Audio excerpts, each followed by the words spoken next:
بسم اللہ الرحمن الرحیم عزیز طلبہ السلام علیکم۔ آج کے سبق میں ہم پڑھنے جا رہے ہیں ایک مضمون بعنوان انفارمیشن ٹیکنالوجی۔ تو آئیے آج کے سبق کا آغاز کرتے ہیں۔ عزیز طلبہ، آپ کو یہ ویڈیو پسند آئے اور انفارمیٹیو لگے تو ویڈیو کو لائک اور چینل کو سبسکرائب ضرور کیجیے گا تاکہ ہر نئی آنے والی ویڈیو آپ تک بآسانی پہنچ سکے۔ آنکھ جو کچھ دیکھتی ہے لب پہ آ سکتا نہیں، آنکھ جو کچھ دیکھتی ہے لب پہ آ سکتا نہیں، محو حیرت ہوں کہ دنیا کیا سے کیا ہو جائے گی۔ عزیز طلبہ، علامہ اقبال کا یہ شعر جو انہوں نے تقریباً 100 سال پہلے کہا تھا، محیر العقول ایجادات کے پیش نظر، محیر العقول مطلب حیران کن ایجادات کے پیش نظر آج کے زمانے پر کس قدر صادق آتا ہے، کس قدر سچا معلوم ہوتا ہے۔ عزیز طلبہ، فی زمانہ ریڈیو، ٹیلی ویژن، کیلکولیٹر اور کمپیوٹر جیسی قبیل کی اہم ایجادات نے انسانی زندگی کو یکسر بدل کر رکھ دیا ہے۔ قبیل اس جنس کی جو ایجادات ہیں اس نے انسانی زندگی کو مکمل طور پر تبدیل کر دیا ہے، بدل دیا ہے۔ اور انٹرنیٹ کی ایجاد اس زندگی میں مزید انقلابات لے کر آئی ہے، مزید تبدیلیاں لے کر آئی ہے۔ جدید مواصلات، ذرائع نقل و حرکت اور پلک جھپکتے ترقی کی منازل طے کرنے کے اس جدید نظام کو اصطلاح میں انفارمیشن ٹیکنالوجی یا آئی ٹی کہا جاتا ہے۔ انفارمیشن ٹیکنالوجی کی اصطلاح کا اطلاق جس نے ٹیکنالوجی سیکھنے اور معلومات کی جدید ترقی میں بے پناہ امکانات پیدا کیے ہیں، امکانات ممکن باتیں۔ دنیا بھر میں ٹیکنالوجی کی تمام ترقیوں پر ہوتا ہے۔ ٹیلی ویژن حالیہ زمانے کی ایک جدید ایجاد اور ہر گھر کا ایک اہم حصہ ہے۔ آج کے دور میں ٹیلی ویژن محض تفریح ہی کا وسیلہ نہیں بلکہ یہ ان کی زندگی میں بہت سی مفید معلومات کا ذریعہ بھی بن چکا ہے، مفید، فائدہ مند۔ اور ہم گھر بیٹھے بٹھائے طرح طرح کے پروگرام اور خبریں دیکھ بھی سکتے ہیں اور سن بھی سکتے ہیں۔ اسی طرح کمپیوٹر جدید دور کا الادین کا چراغ یا امر و عیار کی وہ زنبیل ہے۔ الادین کا چراغ مطلب وہ ایک چراغ تھا جس کو وہ رگڑتے تھے تو اس میں سے جن نکل آتا تھا، جن کے ناممکن کو ممکن بنایا۔ اور امر و عیار کی زنبیل یہ ایک افسانوی تھیلی ہے جس کے بارے میں مشہور ہے کہ وہ افسانوی تھیلی جو امر و عیار کے پاس تھی، جس میں ایک دنیا آباد تھی تھیلی کے اندر، وہ جس چیز کو چاہتا اس میں رکھ لیتا، تھیلی کے اندر رکھ لیتا اور وہ چیز غائب ہو جاتی۔ تو یہ امر و عیار کی زنبیل ہے۔ تو عزیز طلبہ، جس میں ہمارے لیے لامحدود جس کی کوئی حد نہیں ہے اور نت نئی معلومات کا بے پناہ ذخیرہ موجود ہے۔ اس مشین کا بنیادی مقصد معلومات کو یکجا کر کے، معلومات کو اکٹھا کر کے ہمارے لیے مرتب و منظم کرنا ہوتا ہے، مطلب کہ ترتیب دینا ہوتا ہے۔ تعلیم و تربیت کا شعبہ ہو یا صحت و تندرستی کا، صنعت و حرفت کا میدان ہو یعنی پیشہ، ہنر، کسب کاری وغیرہ یا کاریگری وغیرہ، صنعت و حرفت کا میدان ہو یا سیاسیات و معاشیات کا، انفارمیشن ٹیکنالوجی نے ہر جگہ اس مضبوطی سے پنجے گاڑے ہوئے ہیں کہ زندگی کے تمام شعبوں کی ناگزیر ضرورت بن کر رہ گئی ہے۔ زندگی کے لیے یہ ایک لازمی ضرورت جو ہے وہ بن چکی ہے۔ جبکہ انٹرنیٹ نے دنیا کو ایک گھرانے کی مانند اس طرح باہم مربوط و منظم کر دیا، آپس میں ایسے جو ہے وہ جوڑ دیا اور ایسی ترتیب کر دی ہے کہ ہم ایک دوسرے کو آمنے سامنے دیکھ اور بات چیت بھی کر سکتے ہیں اور دفتری کام کاج کو بھی وسیع پیمانے پر پھیلا سکتے ہیں۔ اپنا جو دفتری کاروبار ہے اس کو بھی وسیع پیمانے پر پھیلا سکتے ہیں، وسیع کر سکتے ہیں۔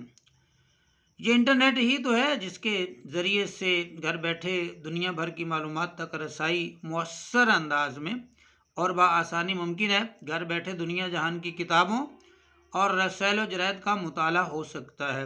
دنیا جہان کی کتابیں بھی پڑھ سکتے ہیں، رسائل بھی پڑھ سکتے ہیں۔ رسائل رسالہ کی جمع اور جرائد جریدہ کی جمع، جو سرکاری طور پر اخبارات وغیرہ جو ہے وہ جاری ہوتے ہیں، ان کو جرائد کا نام بھی دیا جاتا ہے۔ اور گھر بیٹھے تجارتی سامان کی خرید و فروخت ہو سکتی ہے۔ گویا انٹرنیٹ کے توسط سے، گویا اگرچہ انٹرنیٹ کی وساطت سے تعلق سے دنیا نے ایک عالمی گاؤں یعنی گلوبل ولیج کی شکل اختیار کر لی ہے۔ موجودہ دور میں تیز ترین اور فوری رابطے کا ایک ذریعہ ای میل ہے، جو انٹرنیٹ کی وجہ ہی سے ممکن ہے۔ یعنی کہ اگر انٹرنیٹ نہ ہو تو یہ تیز ترین ذریعہ جس کا نام جو ہے، جس کو ہم ای میل کے نام سے جو ہے وہ لیتے ہیں، تو یہ انٹرنیٹ ہی کی وجہ سے ممکن ہو سکا ہے۔ عزیز طلبہ، انفارمیشن ٹیکنالوجی نے بلا شبہ ہماری زندگی کو آسان تر بنا دیا ہے۔ یعنی کہ یہ جو انفارمیشن ٹیکنالوجی ہے، اس نے ہماری زندگی میں آسانیاں پیدا کر دی ہیں، اور ہم مڑ کر پیچھے بھی نہیں دیکھنا چاہتے۔ پیچھے مڑ کر دیکھنا نہیں چاہتے۔ 21ویں صدی کو انفارمیشن ٹیکنالوجی کی صدی کہا جاتا ہے، اور دنیا بھر میں پل پل میں رونما ہونے والے واقعات کو بریکنگ نیوز کے نام پر جدید ٹیکنالوجی کے ذریعے سے برق رفتاری سے لوگوں تک پہنچایا جا رہا ہے۔ چند سال پہلے کا نامہ نگار، اخبار نویس، اخبار لکھنے والا کاغذ پر نیوز لکھ کر بذریعہ ڈاک روانہ کرتا تھا، جس میں کافی وقت صرف ہوتا تھا، جبکہ انفارمیشن ٹیکنالوجی کی سہولت سے یہ کام اب ای میل کے ذریعے سے فوری ہونے لگا ہے۔ دنیا بھر کے اخبارات کا مطالعہ، اپنی پسند کی کسی کتاب یا مواد کو اپنے ڈیسک ٹاپ اسکرین یا لیپ ٹاپ یا موبائل پر تلاش کرنا اور پڑھنا اب خواب نہیں رہا، بلکہ ہماری روزمرہ زندگی کی حقیقت بن گیا ہے۔ روزانہ کی زندگی کی ایک حقیقت ہے۔ ظاہر ہے ہم جو ہے یہ چیزیں جو ہے روزانہ کی بنیاد پر جو ہے استعمال کر رہے ہیں۔ عزیز طلبہ، عصر حاضر میں کمپیوٹر اور انٹرنیٹ کے بڑھتے ہوئے استعمال نے ہماری قومی زبان اردو کو بھی اس نئی ترقی سے آمانگ ہونے کا حوصلہ دیا ہے۔ جو زبان پہلے قلمی کتابت کے ذریعے سے اخبارات و رسائل اور کتابوں کی صورت میں عوام تک پہنچتی تھی، اب کمپیوٹر کتابت اور الیکٹرانک ذرائع مطلب کہ ریڈیو، ٹیلی ویژن وغیرہ وغیرہ سے ہم آہنگ ہو کر ترقی کی راہیں طے کر رہی ہے۔ اردو یونیورسٹیوں کا قیام، بعض خلیجی و سارک ممالک اور افریقہ و امریکہ میں منعقد عالمی سیمینار اور مشاعرے، مجالس، سینکڑوں ویڈیو آڈیو پروگرام، ڈاکومنٹری مطلب دستاویزی فلم، انٹرنیٹ پر دستیاب اردو کی بے شمار ویب سائٹس، امریکہ، آسٹریلیا اور یورپ سے شائع ہوئے روزنامے اور رسائل و جرائد نے اس زبان کو نئی وسعت عطا کی ہے، اور ایک اندازے کے مطابق دنیا میں کم و بیش اردو بولنے، سمجھنے اور لکھنے والے 1 ارب عوام اور فاصلاتی نظام تعلیم کے ادارے نے یہ ثابت کر دیا ہے کہ اردو کے روئے زیبا کی کشش سے پروانے خود بخود اس کی طرف مائل ہو گئے ہیں، متوجہ ہو گئے ہیں۔ یہ اردو کے روئے زیبا کی جو ہے وہ کشش ہے، جس سے اس کے پروانے جو ہے وہ اس کی طرف جو ہے وہ مائل ہو چکے ہیں۔ جی عزیز طلبہ، مرزا غالب، علامہ اقبال اور فیض احمد فیض نے اردو زبان کی جو وراثت چھوڑی تھی، اس پر انفارمیشن ٹیکنالوجی کے مٹیریل سے نئی نسل نے ایک شاندار عمارت تعمیر کی ہے، اور اردو بھی دنیا کی دیگر عام زبانوں کی طرح 21ویں صدی کے تقاضوں سے ہم آہنگ ہو رہی ہے۔ پہلے اردو زبان اور اس کی تعلیم محض ریڈیو اور ٹیلی ویژن تک محدود تھی۔ ان دنوں کمپیوٹر اور انٹرنیٹ کے سہارے اس کا دائرہ کار ورلڈ ویب کے ذریعے سے بڑھ گیا ہے، اور ای لرننگ، ای ایجوکیشن، مائکرو چپس اور ای میل کے ذریعے سے انسان نے دنیا کو ایک مٹھی میں بند کر دیا، اور اس زبان نے سائبر اسپیس میں بھی اپنے قدم جمائے ہیں، جس کی زندہ مثال ہماری اردو زبان ہے۔ دنیا کی دیگر زبانوں کی طرح پہلے اس خط نے رومن رسم الخط کا سہارا لیا، لیکن جلد ہی اس نے نئے جہان کے آداب سیکھ لیے، اور اردو نے بھی دنیا کی عزیز طلبہ اردو نے بھی دنیا کی دیگر زبانوں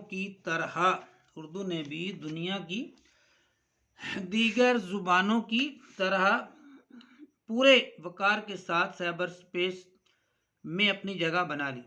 آج آپ اردو میں گوگل پیج پر یونیکوڈ میں کسی بھی شاعر یا ادیب کا نام ٹائپ کر کے اس سے متعلق معلومات اور مواد حاصل کر سکتے ہیں۔ یونیکوڈ سے پہلے یہ سب سہولیات اردو زبان میں میسر نہیں تھیں۔ یونیکوڈ نظام کی وجہ سے جہاں انگریزی لکھی جاتی تھی، وہیں پر اب اس طرح اردو بھی لکھی جانے لگی ہے۔ انٹرنیٹ اور کمپیوٹر کی ہمہ جہت افادیت کے پیش نظر یہ خوشی کی بات ہے کہ ہماری اردو زبان بھی اس قابل اور اس لائق ہو چکی ہے کہ وہ جدید ٹیکنالوجی سے ہم آہنگ ہو سکے، اور اردو نے بھی خود کو کمپیوٹر کی زبان بنا لی ہے۔ اب ہمیں انٹرنیٹ اور کمپیوٹر کے استعمال کے لیے کسی اور زبان کے سہارے کی ضرورت نہیں ہے، بلکہ ہم پورے کمپیوٹر کو اردو میں منتقل کر سکتے ہیں، اور یہ ناممکن کام اردو یونیکوڈ نے ممکن کیا ہے۔ اردو یونیکوڈ کی وجہ سے یہ ناممکن کام بھی ممکن ہو گیا ہے۔ عزیز طلبہ، انٹرنیٹ پر اردو میں ڈیجیٹل لائبریری اور کئی اہم ادبی، تہذیبی، ثقافتی سائٹس موجود ہیں۔ آج سے صرف 20 سال پہلے ان پیج کے ذریعے سے کمپیوٹر پر اردو کتابت کا کام شروع ہوا، اور اردو اخبارات اور کتابیں کمپیوٹر پر خوبصورتی سے آراستہ ہو کر شائع ہونے لگی تھیں۔ مگر جب دنیا میں کمپیوٹر کا استعمال بڑھا اور ٹیلی ویژن، سیل فون اور دیگر ٹیکنالوجی کے آلات میں اردو کے استعمال کی ضرورت بڑھی، تو اردو کے علاوہ دنیا کی تمام زبانوں کو کمپیوٹر کے MS آفس پروگرام اور انٹرنیٹ پروگراموں میں شامل کرنے کے لیے زبانوں کا یونیکوڈ نظام شروع کیا گیا، اور اس اعتبار سے کی بورڈ کی تشکیل عمل میں آئی۔ اردو میں جمیل نوری نستعلیق اور علوی نستعلیق فونٹس تیار ہوئے، جن کی مدد سے کسی بھی ایپلیکیشن، فیس بک، ٹویٹر اور دیگر ایپلیکیشنوں اور سیل فون میں اردو لکھنا آسان ہو گیا، اور ان پیج کو یونیکوڈ میں منتقل کرتے ہوئے اردو زبان و ادب کا بیش قیمت ذخیرہ انٹرنیٹ پر محفوظ کر دیا گیا۔ آج اگر کوئی گھر بیٹھے اپنے کمپیوٹر پر کلیات اقبال، دیوان غالب، مضامین سر سید یا کوئی اور کتاب دیکھنا چاہتا ہے، وہ یونیکوڈ کی سہولت کو گوگل سرچ میں استعمال کرے تو اسے اردو زبان و ادب کا ایک نیا جہان نظر آئے گا۔ علامہ اقبال نے کسی زمانے میں درست کہا تھا کہ عروج آدم خاکی سے انجم سہمے جاتے ہیں کہ یہ ٹوٹا ہوا تارا ماہ کامل نہ بن جائے۔ تو عزیز طلبہ، یہ تھا ہمارا آج کا مضمون، آج کا سبق۔ ملتے ہیں ہم انشاءاللہ نئے سبق کے ساتھ، تب تک کے لیے اپنا بہت سا خیال رکھیے گا۔ اللہ حافظ۔